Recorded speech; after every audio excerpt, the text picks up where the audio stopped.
Here's a book that I was involved with that has kind of an interesting story behind it. It's called Up All Night, Practical Wisdom from Mothers and Fathers. And this was written by parents in my church that I go to. It's called Blessed Sacrament here in Washington, D.C.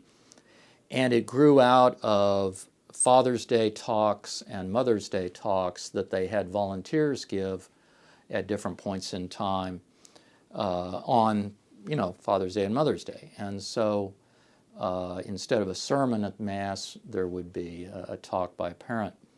So one day, Father De Silva at Blessed Sacrament asked me to do one about our youngest son, Brendan, who has very severe autism and hasn't said a word since he was 5 years old. And it's been, a real challenge raising him.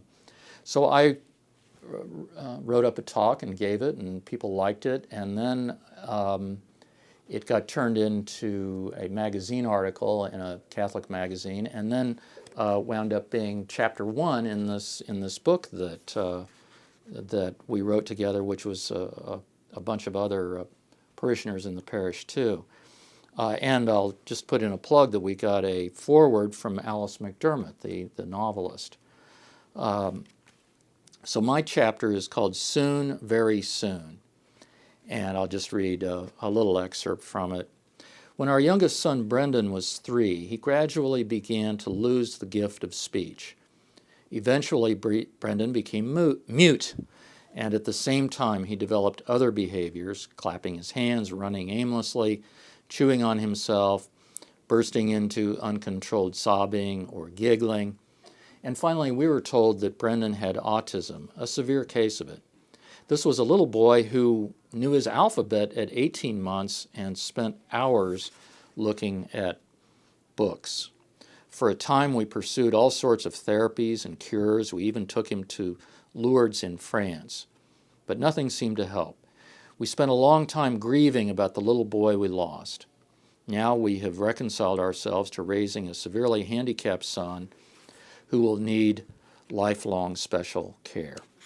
And I talk about that for a while, and then I kind of talk more generally at the end of my chapter here about suffering. And here's what I said.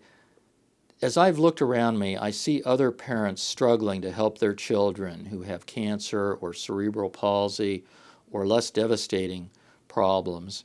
And their faith, their religious faith, can be severely tested too, just like mine was. A great river of suffering flows through life on earth. What does it all mean? When we were kids and took family trips, we sat in the back seat of the car and we would ask over and over, "When are we going to get there, Daddy?" And our dad always said, "Soon." And I think God sees us that way, and he also says, "Soon." But God's time and my time are not the same, just as a parent's time and a child's time are not the same. Suffering is a necessary part of life, but after suffering, there is life eternal. That is God's promise, and that is our firm belief. And so we take up our crosses, we fathers with children, and we struggle through.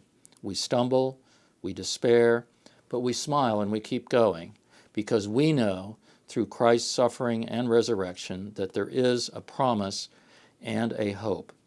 It may not happen in this life, but by God's measure of time, it will happen soon, very soon.